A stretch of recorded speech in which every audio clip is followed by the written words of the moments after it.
So it looks like Chris and Nia is receiving a lot of backlash, especially Nia for not being a girl's girl when a girl was in need. And now to the point that some supporters feel like they need to be canceled. So yeah, there's a lot going on, so let me give y'all the scoop. But first, let's take it back to where this all started. So now about a month or so ago, the Messy Maj page posted on a story about a girl having an interaction with Manny, Jacob, and BJ in the back of a Sprinter that led to some SA claims. So now at the time, everyone was playing blind, deaf, and dumb as if they knew nothing that took place in the Sprinter. And also at the time, the girl never came forward, so therefore this story went flat. So now fast forward, the girl in question, whose name is Sid, decides to come forward and have a conversation with Maj. Now this leads to a whole back and forth between herself, Jacob, and BJ. So now a lot of supporters felt as though Jacob and BJ were just feeding her a bunch of lies in order to avoid actually telling her the truth of what took place that night and what they allegedly did to her as well. So now fast forward to just the other day where Sid decided to make it be known that ever since she went live with Maj, that her number has been leaked and multiple people from the Influencer City cast have unfollowed her, including Chris and Nia. So now also keep in mind that when she went live with Maj, she made it very clear the reason why she was even around is because she had a relationship with Manny, Chris, and Debo from back in the day as to why she felt so comfortable to even be around and in the Sprinter. So now apparently not only did Chris and Nia block her, but according to her, she claims that they knew what happened to her in the back of that Sprinter,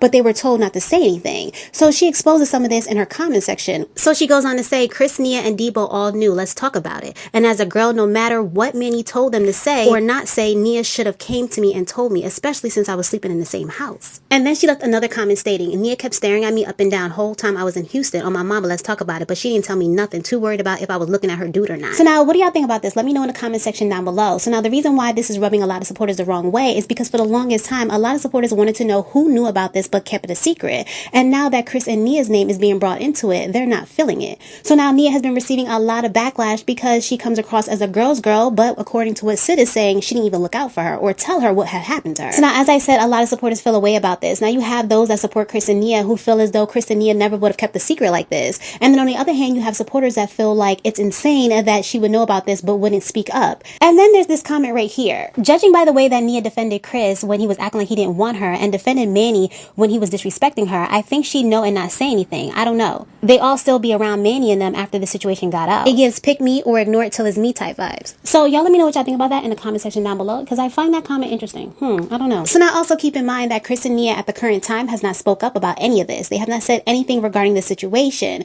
So now whether or not they knew or not, as of right now, we really don't know because they have not addressed it. But this is simply just a claim coming from Sid. So what do y'all believe? Let me know in the comment section down below. So now let's move on over to Brooklyn Queen because she sat down for a podcast interview and when asked about past relationships, once again, Yanni was brought into the conversation. And so y'all check this out. You know what's crazy? I never cheated in any of my relationships in my life. I never cheated one time. Me neither, but I was in a 4-year relationship and was getting cheated on the whole time. Damn.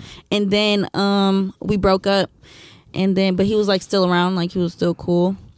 And then he got from like my best friend in my bedroom. And that was like the last straw. Like, okay, like, yeah. In your bedroom though? Yeah. Crazy, right? But you trusted your friend enough to be like, yo, you can chill with my boyfriend. No. Like, what? Why would I do that?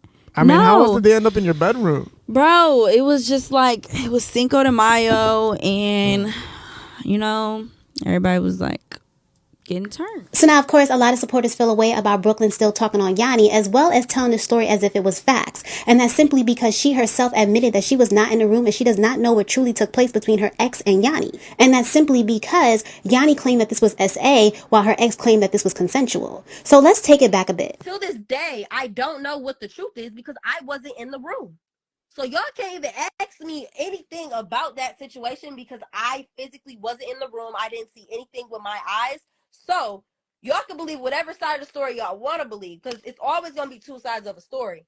You just got to choose which one you want to believe. Well, and I chose not to believe Brooklyn neither. with that. Okay. Let me just say this. I speak on a situation which if that actually did happen to her, I feel bad because I have been before and that's not nothing to play about, right? So if that actually happens to her, okay. I told her. What y'all don't know is after it happened, which she said, it happened on Cinco de Mayo. Y'all seen Yanni with me after that, months after that, right?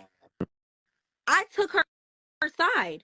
I most definitely took her side because if somebody come to me anybody come to me and say something say something happens to them in my house, of course I'm going to feel bad. Of course I'm going to be there for them. You know what I'm saying? So after she had told me, mind you, she told me 2 weeks after it happened. 2 weeks after it happened. And I'm just thinking like, okay, maybe everybody's different. If that was me, if I was in her shoes and that actually happened, I'm coming to wake you up right then and there and tell you what happened. Or I'm gonna scream, or I'm gonna do something. I'm not gonna sit there and be quiet and let somebody do something to me.